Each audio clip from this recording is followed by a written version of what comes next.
اشرح لي صدري ويسر لي امري واحلل عقدة من لساني يفقهوا قولي. میرے بھائی منیب،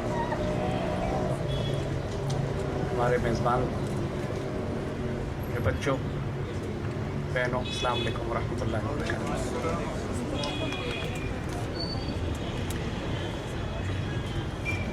اقبال کے بارے میں کیا بات کریں آپ سے؟ یقین کیجئے اقبال اتنے پراسرار وجود ہیں، اتنے حیرت انگیز وجود ہیں کہ یہ بات ہم بغیر شک کے کہہ سکتے ہیں کہ اقبال کو سمجھنا ناممکن ہے جب تک اقبال خود آپ کے وجود پر نازل نہ ہو۔ یہ عقل، نہ تو اقبال کو اس عقل نے بنایا، نہ جو کچھ اقبال نے کہا وہ عقل سے نازل ہوا۔ حضرت واصف علی واصف فرماتے ہیں کہ اقبال کو سمجھنے کے لیے قلندرانہ مزاج چاہیے، قلندر ہونا ضروری ہے۔ اقبال خود بھی قلندر تھے۔ یعنی اس شخص کے بارے میں آپ کیا بات کریں گے، اس وجود کے بارے میں بچوں آپ کیا بات کرو گے جس کا ایک قدم بارگاہ نبوی میں ہے اور دوسری طرف وہ وسط افلاق میں تکبیر مسلسل دے رہا ہے، اور پھر انسان کے انفس میں، انسان کے وجود میں اندر جا کر اس کی وجود کی گہرائیوں کو اس طرح کھولتا ہے کہ 1400 سال کی اسلامی تاریخ میں آپ کو وہ راز کھولے ہوئے نہیں ملتے جو اقبال نے اپنے کلام میں کھولے۔ یعنی ایک حیرت انگیز وجود ہے، اس کو سمجھانا پاسبل نہیں ہے۔ لوگ ان کو صرف شاعر کہہ کے محدود کر دیتے ہیں۔ اقبال سے بڑا اللہ کا ولی، درویش، فقیر، thinker, philosopher, ideologue, political activist, economist, visionary, آپ سوچ نہیں سکتے اس بندے فقیر کی جہتیں کتنی ہیں۔ آپ نہیں یقین کریں ہم یہ بات کہ صرف آج تو ہمیں چونکہ بلایا اس لحاظ سے تھا کہ اقبال کے اکنامک ویژن پہ بات کریں، لیکن جب تک اقبال کا تعارف آپ کو نہ کرایا جائے اکنامک ویژن بھی، کیونکہ جس لیول پہ وہ بات کرتے ہیں جا کر، وہ پچھلی کئی صدیوں کا نچوڑ اور آنے والی کئی صدیوں کی تقدیر ہوتی ہے۔ اور جس لیول پر وہ جا کے بات کرتے ہیں، بہت سے انسان یہ سمجھتے ہیں کہ شاید وہ پریڈکشنز کر رہے ہیں، آنے والے دور کی خبریں سنا رہے ہیں۔ ایسی بات نہیں ہے، وہ حق الیقین پر مشاہدہ کر کے وہ باتیں بیان کر رہے ہوتے ہیں۔ جب انسان پہاڑ کی چوٹی پہ کھڑا ہوتا ہے تو اس کو وہ کچھ نظر آتا ہے جو نیچے کھڑے رہنے والوں کو نظر نہیں آتا۔ وہ غیب کی خبریں نہیں دے رہا، وہ حق الیقین پر اپنے مشاہدے سے آنکھ سے دیکھ کر وہ بات بیان کر رہا ہے، اور نیچے والے سمجھتے ہیں کہ وہ داستانیں سنا رہا ہے۔ پھر ایک طرف انسان یہ سمجھتا ہے کہ اقبال جو اتنے پراسرار وجود، اتنے پاکیزہ، اس قدر کرم اللہ اس کے رسول صلی اللہ علیہ وسلم کا ان کے اوپر، کسی نے مذاقاً لطفاً پیار میں یہ بات کہی کہ اقبال کی شاعری نے، اقبال کے کلام نے جو آگ ہندوستان میں لگائی تھی، اس سے ممکن ہے کہ 1937 میں ہی پاکستان آزاد ہو جاتا، لیکن 10 سال ہندو مسلمان اس بات پہ لڑتے رہے کہ سکھ کس کی طرف جائیں گے۔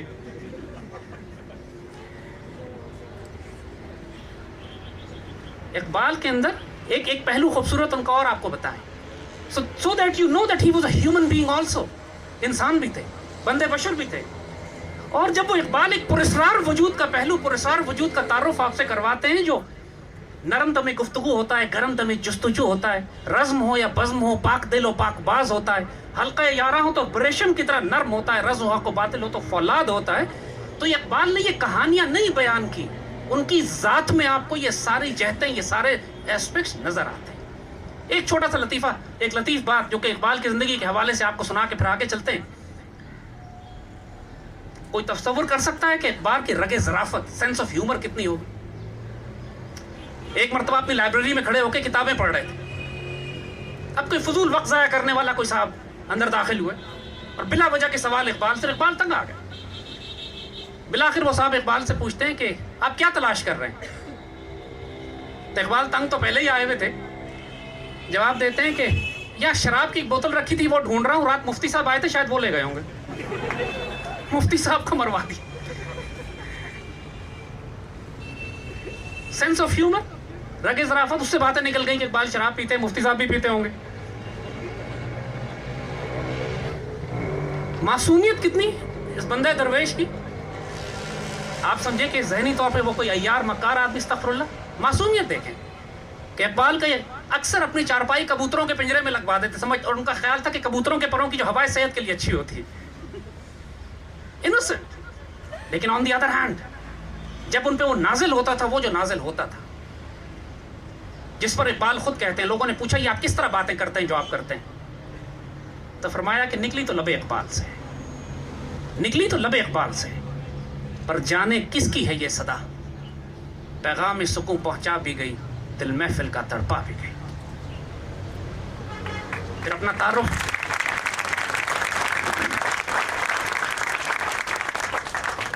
تعارف کرواتے ہیں کہ اقبال بھی اقبال سے آگاہ نہیں ہے، کچھ اس میں تمسخر نہیں واللہ نہیں. اور حقیقت یہی ہوتی ہے بچوں کہ جب تک انسان عشق اور جنون کے اس مقام پر نہ پہنچے کہ جب وہ سنی سنائی باتوں سے نکل کر عین الیقین، علم الیقین، عین الیقین اور حق الیقین کے درجے پہ نہ پہنچے، دیکھو جب تک وہ وارداتیں آپ کے وجود پہ نہ گزریں اس وقت تک اقبال نہ بنتے ہیں نہ ان کو سمجھا جا سکتا ہے. اب یہ کون سمجھ سکتا ہے اس بات کو؟ یہ بات 1920، 1925، 1930 کی بات ہے. اقبال کے شعر جس وقت نہ پاکستان بنا ہے، نہ کوئی ملک آباد ہوا ہے، نہ مسلمان غلامی میں ایسے ہیں کہ معلوم نہیں کہ جائیں گے کس طرف، راستہ کیا ہے. ابھی جو آپ نے ہمارے بھائی منیب نے جو آپ کو پڑھ کر سنایا کہ جو خطرہ وہ چلا تھا کہ ایک اور فلسطین بن بیٹھے ہندوستان میں، مسلمانوں کی شناخت، عزت، آبرو، معیشت، ثقافت، دین، شریعت سب کچھ تباہی کے دہانے پر کھڑی ہے. اس وقت کیا فرما رہے ہیں؟ اب دیکھیے بات یہی ہے، یہ پریڈکشنز نہیں ہیں، وہ حق الیقین کا مشاہدہ ہے. سبق پھر پڑھ صداقت کا، عدالت کا، شجاعت کا، لیا جائے گا اب تجھ سے کام دنیا کی امامت کا. یہ پریڈکشن نہیں ہے، یہ خوشخبری ہے، یہ بشارت ہے. 1930 میں جو خطبہ الہ آباد آپ نے دیا اس کو اٹھا کے وہ لائنز پڑھیے جہاں وہ پاکستان بنانے کی بات کرتے ہیں. کہتے ہیں اٹ از مائی وش، یہ میری خواہش ہے کیسا ہو. اور پھر کہتے ہیں کہ یہ واضح ہو گیا میرے اوپر، یہ بات مجھے واضح کر دیا گیا ہے کہ کم از کم یہ جو اس وقت مغربی پاکستان کے علاقے ہیں یہ ایک الگ ریاست میں تبدیل کر دیے جائیں گے اور یہ ان کی تقدیر لکھ دی گئی ہے. یہ بات یہ نہیں کہی تھی کہ ایسا ہونا چاہیے، کہتے ہیں یہ میں دیکھ رہا ہوں یہ ہو چکا ہے. اس وقت کی بات اقبال نے کہی تھی، کریں گے اہل نظر تازہ بستیاں آباد، نہیں ہے میری نگاہ سوئے کوفہ و بغداد. کوفہ اور بغداد کا یاد رکھیے گا کہ ان دونوں باتوں کی خاص بات کیا ہے. یہ دونوں شہر تاریخ اسلام میں دارالخلافہ رہے ہیں اپنے اپنے دور میں. اور اقبال نے بات کی کریں گے اہل نظر تازہ بستیاں آباد. امت مسلمہ میں جب سے اقبال نے یہ شعر کہا ہے، امت مسلمہ میں صرف ایک نیا شہر آباد ہوا ہے، اسلام آباد، جس نے اب وہ ڈیوٹی کرنی ہے جو پہلے کوفہ اور بغداد کے پاس تھی. دارالحکومت دارالخلافہ میں تبدیل ہوگا انشاءاللہ، دیکھیے گا. اقبال نے اس وقت جب چین کا پتہ ہی نہیں تھا کسی کو، پورا چین افیم اور بھنگ کھا کے بے ہوش پڑا ہوتا تھا، اس وقت اقبال نے کہا کھول آنکھ، زمین دیکھ، فلک دیکھ، فضا دیکھ، مشرق سے ابھرتے ہوئے سورج کو ذرا دیکھ. Eastern rise of the eastern civilizations. اس وقت جب 1920-30 میں کیپٹلزم عروج پہ تھا، کمیونزم شروع ہوا تھا، عروج پہ جا رہا تھا. ایک طرف capitalism and democracy, liberal democracy تھی، ایک طرف کمیونزم اور ڈکٹیٹرشپس تھی. دونوں طاقتیں اٹھ رہی تھیں. اس وقت مشرق و مغرب دو پولز میں پہلی جنگ عظیم کے بعد ایسے تقسیم ہو چکے تھے کہ کوئی سوچ نہیں سکتا تھا کہ کوئی تھرڈ آپشن بھی ہو سکتا ہے. آج بھی ہمارے یہاں یہی بات ہوتی ہے نا، یا ڈیموکریسی ہوگی یا ڈکٹیٹرشپ ہوگی. اس وقت اقبال نے اس کیپٹلزم کے بارے میں اس وقت 1920-30 میں فرما دیا تھا کہ یہ تہذیب اپنے خنجر سے آپ خودکشی کرے گی. جو شاخ نازک پہ آشیاں بنے گا ناپائیدار ہوگا. لوگ کہتے ہیں کہ ہم کہتے ہیں کہ پورا مغرب کا نظام یہودیوں کے کنٹرول میں، لوگ کہتے ہیں کنسپریسی تھیوریز. آپ کنسپریسی تھیوریز بنا رہے ہیں. اقبال کا شعر سنیے ذرا، یورپ کی رگے جاں پنجہ یہود میں. اقبال نے آئیڈینٹیفائی کر کے بتایا کہ پورے یورپ کو یہودی کنٹرول کرتے ہیں. دا زائنسٹ بینکنگ سسٹم. اقبال کو پوئٹ، فلاسفر، تھنکر کے طور پہ تو جانتے ہیں، جیسے ہم نے تعارف کرایا تھوڑا سا آپ کو. یہ دنیا میں بھی ان کو جو بتاتے ہیں، اکانومسٹ کے طور پہ کوئی نہیں جانتا. 1903 میں جس وقت اقبال نے اپنی ریگولر شاعری بھی نہیں شروع کی، اپنا میسج اور مشن بھی شروع نہیں کیا، ولایت بھی نہیں گئے، he was a young man. اس وقت ایک کتاب لکھ ڈالی علم الاقتصاد پہ، the knowledge of economy, science of economy. اور پھر وہی بات جو کوٹ کی بھی، آپ اقبال کے وہ لیٹرز پڑھیے جو اقبال کو انہوں نے لکھے، قائد اعظم کو لکھے ہیں، جو ریکنسٹرکشن آف ریلیجیس تھاٹ کے اندر جو وہ کانسیپٹ دیتے ہیں کہ کس طریقے سے مسلم اسٹیٹس اپنے آپ کو ری آرگنائز کریں آنے والے وقتوں میں. بات صرف انہوں نے پاکستان کی نہیں کی, انڈیا کی نہیں کی. یعنی اقبال کا اس وقت کا سٹیچر یہ تھا کہ جب پوری دنیا میں اقبال کی کتابیں اس وقت ٹرانسلیٹ ہو کے پڑھی جا رہی تھیں جب ہندوستان میں لوگ ان کے کلام سے واقف بھی نہیں ہوتے تھے, لیکن پوری دنیا میں پڑھی جا رہی تھی. اٹلی کا ڈکٹیٹر میسولینی اس نے اقبال کو انوائٹ کیا کہ میں اٹلی کو ری بلڈ کرنا چاہتا ہوں, عالمی طاقت بنانا چاہتا ہوں, اس کے لیے مجھے تھنکر, فلاسفر, ایڈوائزر, آئیڈیالوگ اقبال آپ چاہیے. Can you believe this? جہاں پورے یورپ میں سفر کرتے تھے تو وہاں کے شاہی خاندان, وہاں کے علماء, وہاں کی یونیورسٹیز اقبال کو انوائٹ کرتی تھی لیکچرز کے لیے. جو قدر اقبال کی باہر تھی. اقبال نے ریکنسٹرکشن میں ایک کانسیپٹ دیا نیشن سٹیٹس کے لیے. کہا کہ جب خلافت ٹوٹ ہی گئی ہے, اب مسلمان اپنا عروج کس طرح حاصل کریں, اب مسلمان اپنے آپ کو کیسے آرگنائز کریں, چونکہ اب نیشن سٹیٹس میں تقسیم کر دیا گیا ہے مسلمانوں کو. نیشن سٹیٹس اقبال کا مقصد نہیں تھا. اقبال کا مقصد بڑا واضح تھا کہ ایک ہوں گے مسلم حرم کی پاسبانی کے لیے, نیل کے ساحل سے لے کر تابہ خاک Kashgar, united common wealth of Muslim states, united states of Islam. نیل کے ساحل کا مطلب ہے from African continent to the central Asian shores, ایک بلاک. اور یہ اقبال نے اپنے طلوع اسلام جو نظم ان کی ہے اس میں بھی ذکر کیا ہے, جب تک کہ خلافت تب تک خلافت کی بنیاد دوبارہ قائم نہیں ہوتی, اس وقت تک اپنے اسلاف کا قلب و جگر لا کے اپنی تربیت کرو. خلافت کو قائم کرنا ہے لیکن پہلے اپنی تربیت کرو, اسلاف کا قلب و جگر لے کر آؤ, کیونکہ اب جو خلافت قائم کرنی پڑے گی اس کے لیے نرم دم گفتگو اور گرم دم جستجو, ایک مرد آزاد, مرد غیور, فقر غیور والے, خود ہی رکھنے والے, دلیر, جرأت مند شیر نسل چاہیے ہوگی. تو یہ اقبال کا یہ تصور کہ جب نیشن سٹیٹس بن جائیں تو مسلمان اپنی کامن ویلتھ کس طرح بنائیں, جن کی اکانومی, جن کے ملٹری, جن کی سوسائٹی ایک متحد ہو, کرنسی اکانومی کامن ہو. یہ concept reconstruction of religious thought in Islam میں انہوں نے دیا کہ تمام مسلم سٹیٹس اپنے آپ کو ڈیولپ کریں اور آہستہ آہستہ اس کے بعد ایک collaborative arrangement, collective economy, collective politics, collective defence, اس کی طرف جائیں. اور مسلمانوں نے اس کانسیپٹ کو قبول نہیں کیا لیکن یورپ نے قبول کر لیا.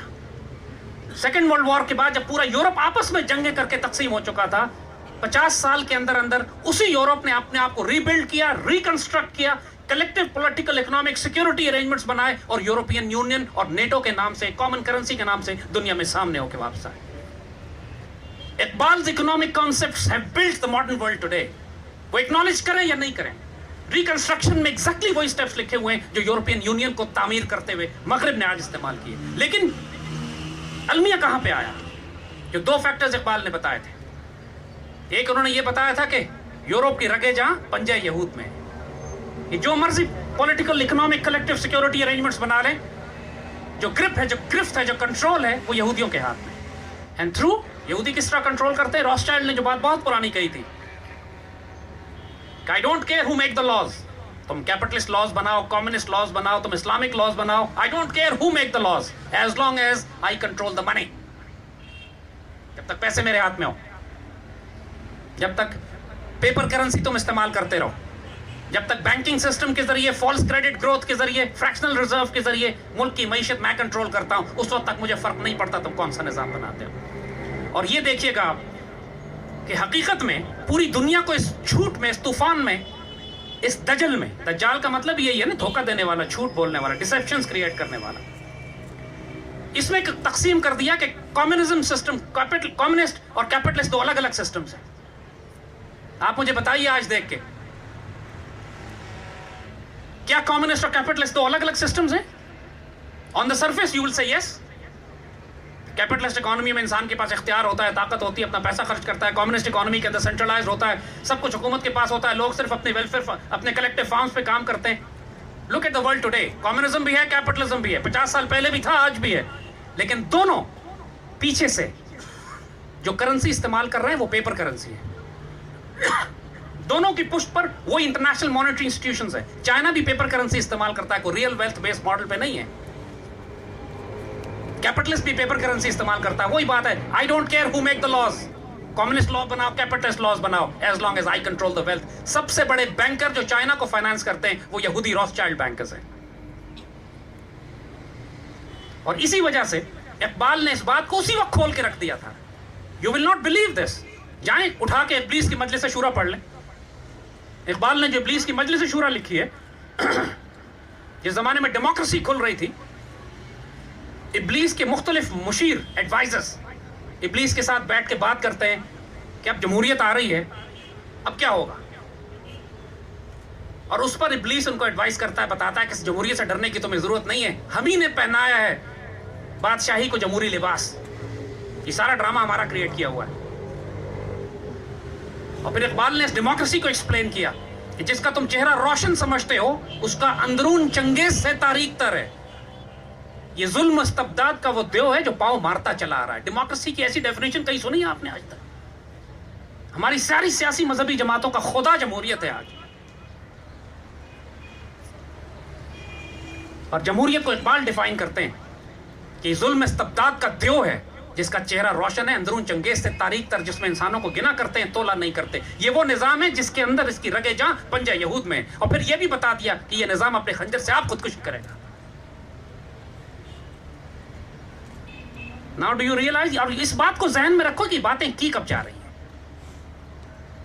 پوری مسلم دنیا میں جس وقت کوئی thinker, political, philosopher, economist, ideologue, visionary نہیں تھا, and let me say this, آج تک نہیں ہے. اور پھر مسلم دنیا نہیں, ہم اس کو ایکسٹینڈ کرتے ہیں مشرق و مغرب میں. پوری دنیا میں آج بھی اقبال سے بڑا کوئی آئیڈیالوگ, تھنکر اور فلاسفر موجود نہیں.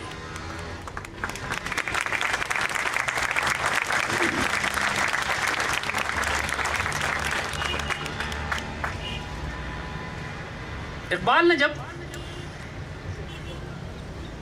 آپ اکانومی کو کسی ملک کی پالیٹکس سے, اس کی آئیڈیالوجی سے, اس کے سوشل فیبرک سے, اس کی لیجسلیشن سے, اس کے کانسٹیٹیوشن سے الگ نہیں کر سکتے. یہ ایک وجود کا حصہ ہے, ہمارا مذہب نہیں ہے, ہمارا دین ہے. قائد اعظم نے جو فرق بتایا, جو تقریر اپنے قائد اعظم کے اپنے الفاظ میں سنی, لوگ اعتراض کرتے ہیں اس بات کے اوپر کہ قائد اعظم سیکولر تھے, پاکستان کو سیکولر ریاست بننا چاہیے تھا, 2 نیشن تھیوری ختم ہو چکی ہے, نعوذ باللہ. آپ نے قائد اعظم کے اپنے الفاظ میں سن لیا کہ کس طرح انہوں نے ہندوؤں کو ڈیفائن کیا کہ ان کے ساتھ 2 قومیں ہیں, ہماری کوئی چیز آپس میں نہیں ملتی, بلکہ ہم شدید مخالفت رکھتے ہیں. اینٹیگنسٹک کا لفظ استعمال کیا.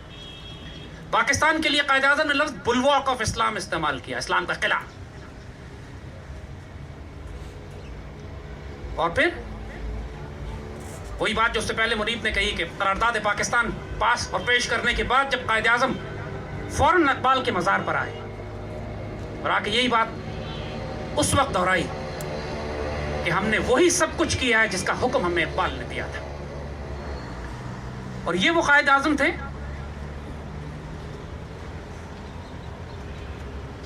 لوگ قائد اعظم کی بڑی مثالیں دیتے ہیں کہ قائد اعظم تو کانگریس میں تھے, قائد اعظم تو مسلم لیگ کے اس دھڑے میں تھے جو اقبال کے خلاف تھا. یہی بات ہے, قائد اعظم نے زمانہ جاہلیت سے زمانہ ایمان تک بڑا طویل سفر کیا, اور سفر بھی ایسا شاندار کیا کہ زمانہ جاہلیت سے نکل کر اللہ کے ولی بنے. یعنی جس شخص کے بارے میں خود حضور صلی اللہ علیہ وآلہ وسلم آ کر لوگوں کو بشارت دیں کہ یہ میرا سپاہی ہے, اس کی مخالفت نہ کرنا, اس کی شان کے بارے میں آپ کیا کہہ سکتے ہیں. وہ قائد اعظم جب انتقال فرمانے لگتے ہیں, یہ بات ہم اس لیے بچوں بار بار دہرا رہے ہیں کہ قائد اعظم اور اقبال کو آپ الگ نہیں کر سکتے. اگر قائد اعظم کو سمجھنا ہے تو اقبال کی آئیڈیالوجی کو سمجھنا ہوگا, کیونکہ قائد اعظم اپنے آخری دور میں وہ بن چکے تھے جو ان کو علامہ اقبال بنانا چاہتے تھے. جب اللہ کے رسول نے ڈیزگنیشن اور ڈیوٹی عطا کر دی اقبال اور قائد اعظم کو, اور قائد اعظم کو سلیکٹ کر لیا گیا اس ڈیوٹی کے لیے, ساتھ ساتھ ان کی تربیت کا عمل بھی جاری تھا. قائد اعظم سے جب یہ پوچھا گئی یہ بات کہ پاکستان بن جائے گا تو اس کے بعد آپ کیا کریں گے, کہنے لگے میرے پاس اگر اختیار ہو کہ میں حکومت چلاؤں یا میں کلام اقبال لے لوں تو میں کلام اقبال لے کے اپنی زندگی گزار دوں گا اس کے ساتھ.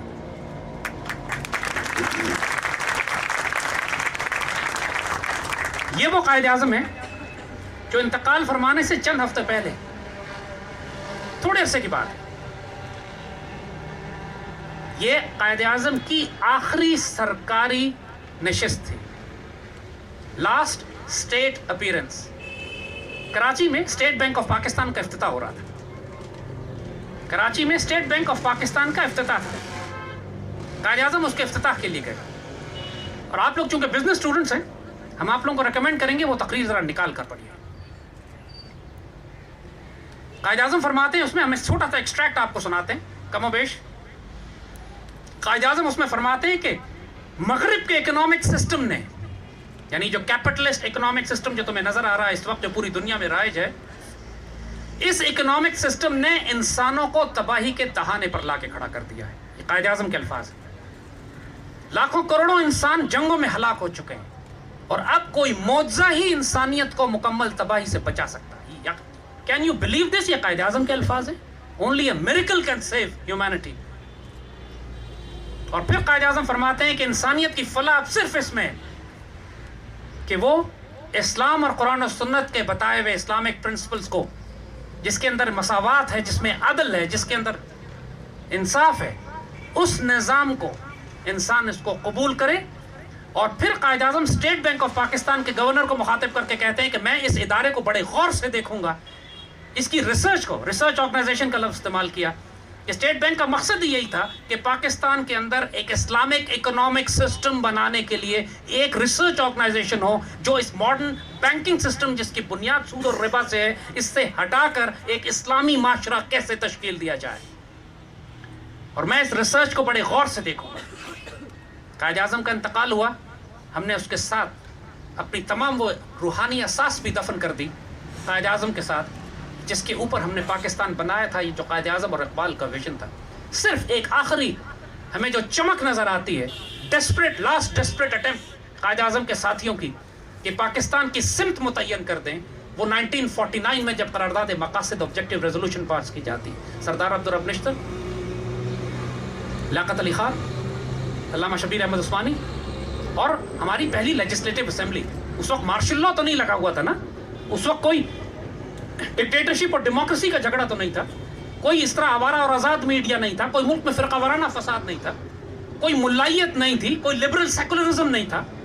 وہ ہمارے بہت تعلیم یافتہ، پڑھے لکھے، مہذب، ویژنری آئیڈیالوگز، تھنکرز، فاؤنڈنگ فادرز تھے جنہوں نے اقبال اور قائد اعظم کے مشن پر اس پاکستان کو بنایا تھا۔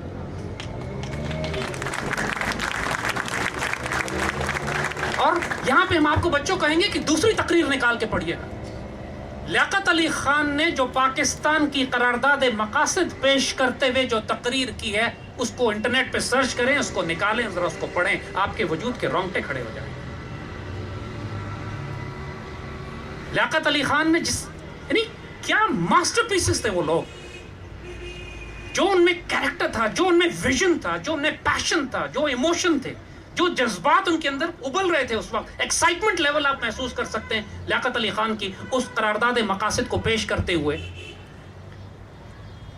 اور لیاقت علی خان فرماتے ہیں کہ یہ قدرت نے ہمیں موقع دیا ہے کہ ماضی میں جو ہم عروج حاصل کر چکے ہیں، جو عظیم الشان سلطنتیں اور تہذیب اور علم اور اخلاق اور نظام، معیشت کا اور عدالت کا اور سیاست کے ہم نے قائم کیے ہیں، یہ اللہ نے ہمیں موقع دیا ہے کہ ہم اپنی ماضی کی تمام تاریخ کو، اس کو بھی پار کر کے ایک ایسا عروج حاصل کر لیں جو اس سے پہلے کبھی امت مسلمہ نے حاصل نہ کیا۔ یہ لیاقت علی خان اپنی تقریر میں کہہ رہے ہیں جو انہوں نے قرارداد مقاصد پیش کرتے کی تھی۔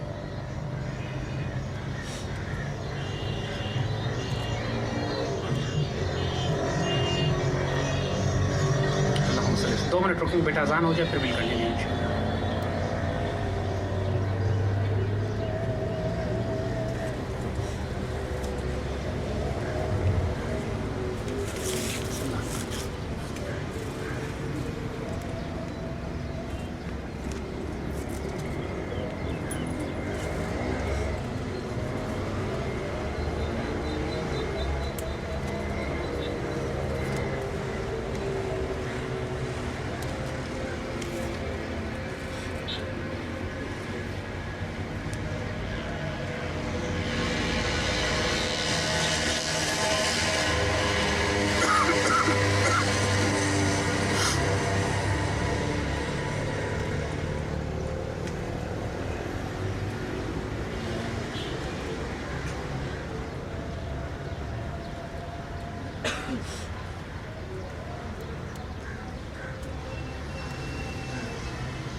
ابلیس کی مجلس شورا میں جب وہی ابلیس آپس میں گفتگو شروع کرتے ہیں کہ اب ہونے کیا والا ہے، جمہوریت آنے والی ہے، ہمارا نظام ہے کون، پرانا نظام ہمارا تباہ ہونے والا ہے، اور دیکھو ایک نیا طوفان کھڑا ہو رہا ہے، کمیونزم اٹھ رہا ہے. تو جو ابلیس اپنے چیلوں کو نصیحت کرتا ہے، اور یہ نوٹ کیجئے گا کہ یہ بات 1918 20 25 کی ہو رہی ہے، جب اس وقت کمیونزم عروج پہ اٹھ رہا تھا. ایک طرف فرسٹ ورلڈ وار ختم ہوئی تھی، فیڈرل ریزرو بینک بن چکا تھا، مغربی دنیا میں کیپٹلزم اٹھ رہا تھا، اور دونوں کا شدید تصادم نظر آ رہا تھا. اور اسی لیے وہ ڈائلاگ بنایا گیا کہ ایک نے کہا جی کمیونزم اٹھ رہا ہے، اب کیپٹلزم کا کیا ہوگا، سرمایہ دارانہ نظام کا اب کیا بنے گا، ایک نیا نظام سامنے اٹھ رہا ہے. تو ابلیس اس کو نصیحت کرتا ہے، فتنہ فردہ، آنے والے دور میں ہمیں خطرہ مزدکیت نہیں، کمیونزم نہیں، اسلام ہے. اس وقت آگے واضح کر دیا تھا اس نے، کمیونزم تو ہمارا اپنا بنا ہوا ڈرامہ ہے، خطرہ تم کو اسلام سے ہوگا. اور یہ وہ وقت ہے جب یاد کیجئے گا کہ پوری مسلمان دنیا غلام ہے، سوائے مکہ مدینہ کے اور تھوڑے سے افغانستان کے کوئی مسلمان خطہ آزاد نہیں ہے. حالت یہ ہو چکی ہے کہ مسلمان دنیا میں چاروں طرف اتنی تاریکی ہے کہ تصور نہیں کیا جا سکتا کہ آنے والی صدیوں میں بھی شاید کوئی مسلمان ملک آزاد ہو سکے گا. کہ مسلمان ہندوستان جیسا اتنا بڑا ملک جو 1000 سال مسلمان رہ چکا ہو، راتوں رات دارالکفر بن جاتا ہے، خلافت ٹوٹ جاتی ہے. نہیں اس سے بڑا المیہ اور کیا ہوگا، خلافت کا مرکز ٹوٹتا ہے، خلافت بکھر جاتی ہے. 50 ملک نکالے انہوں نے خلافت عثمانیہ کو توڑ کر. ایسی تاریکی خود اقبال روئے اس کے اوپر، مگر اس وقت اقبال نے اس مقام پر جا کر دیکھ کے کہہ دیا یہ بات، فتنہ فردہ مزدکیت نہیں، اسلام ہے. اور آج دیکھیے کہاں پہنچ چکے ہیں آپ. اس بات کے کہنے کے 70 سال کے اندر کمیونزم ٹوٹ کے ختم ہو گیا، اور اب کیپٹلزم بھی تباہ ہو رہا ہے. اس وقت یورپین یونین کا حال یہ ہے کہ یورپین یونین کولیپس کرنے والی ہے کسی دن. ان کی 4 بڑے ملک ہیں جن کو یہ پگ سٹیٹ کہتے ہیں، PIGS، Portugal, Italy, Greece and Spain, very aptly named. یہ چاروں ملک ڈیفالٹ کرنے والے ہیں، یورپین یونین کولیپس کر رہا ہے، یورو زون گرنے والا ہے، یورو ردی کے کاغذ بن جائے گا. سیکنڈ ورلڈ وار میں جب جرمنی کی کرنسی گری تو حال یہ تھا کہ جب سردیاں آتی تھی جرمنی کے لوگ اپنی کرنسی آگ میں جلا کے گرم کرتے تھے اپنے آپ کو، اتنی ردی ہو گئی تھی وہ.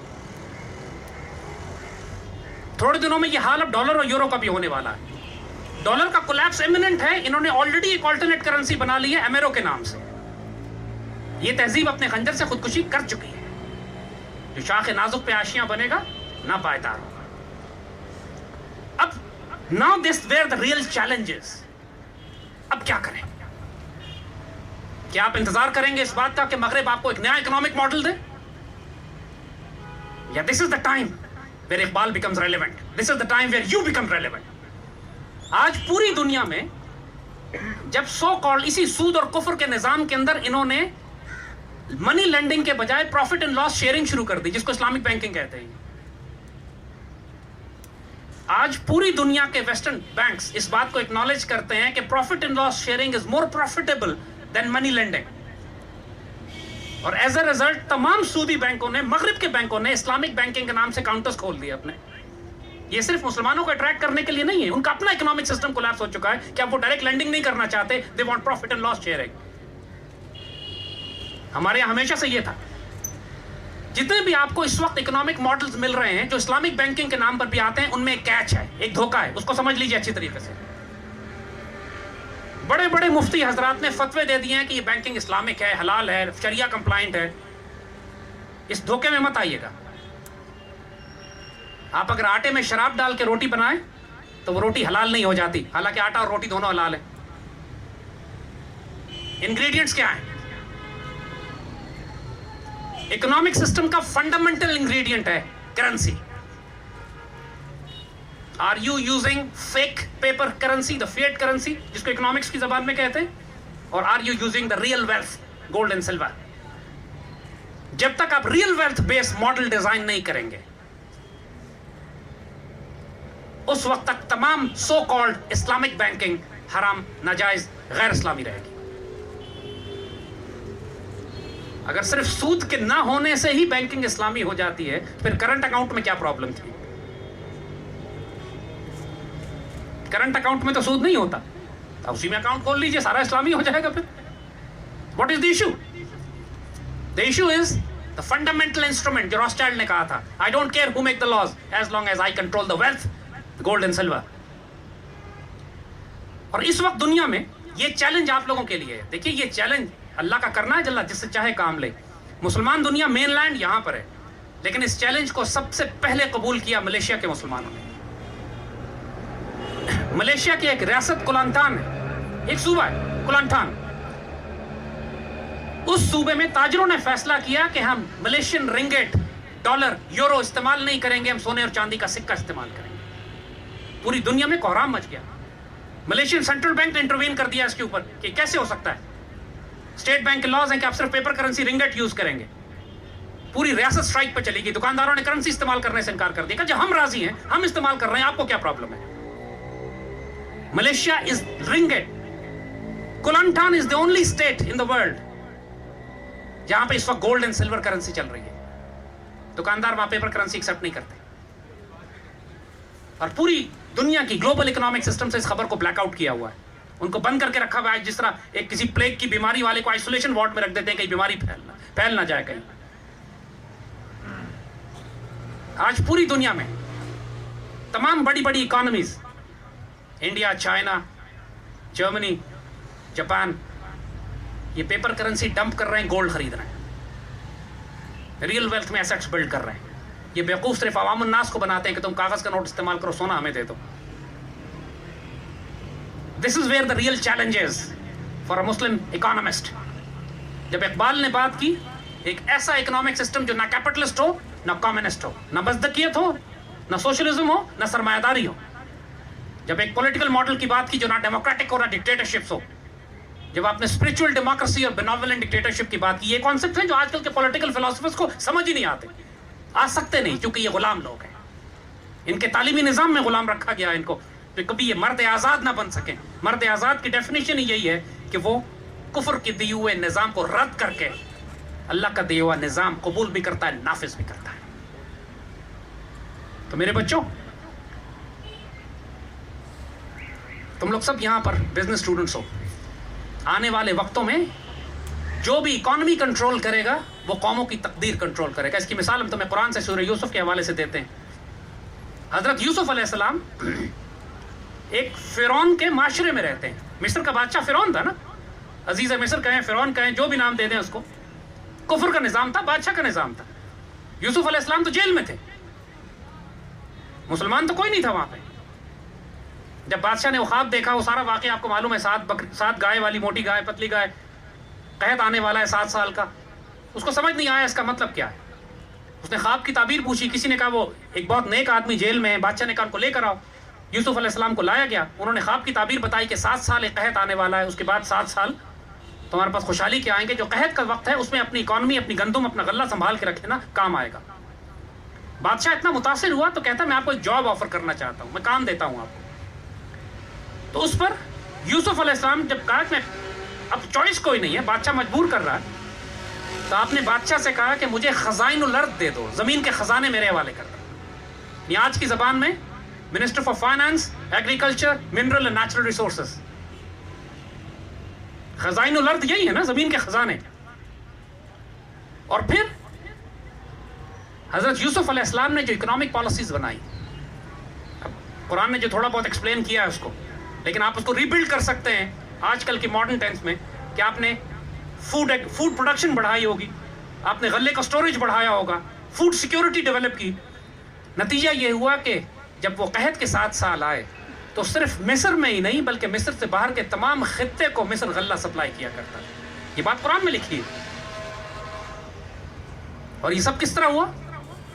بیکاز اللہ کا ایک نیک ولی, نبی, صاحب علم, صاحب بصیرت, اس کے پاس خزائن الارض آ گئے. the wealth of the land came to him. یہ بہت بڑا ویژن اور مشن آپ کو قرآن سے ملتا ہے کہ مسلمان پر واجب ہے یہ بات کہ زمین کے خزانے اپنے کنٹرول میں رکھیں. اور اسی لیے اللہ تعالیٰ نے جو شریعت اسلامی ہے اس کے اندر بہت سی چیزیں ایسی ہیں کہ جن کو پرائیویٹ پراپرٹی میں دیا ہی نہیں جا سکتا. سارے کیپٹلزم کی جڑ کاٹ دیتا ہے اللہ تعالیٰ یہاں. نہ کیپٹلزم ہے نہ کمیونزم ہے اسلام. اسلام ہے. وہ چیزیں جو کلیکٹیو انٹرسٹ کی ہیں. دیکھیے قرآن میں حدیث شریف میں صاف لکھا ہوا ہے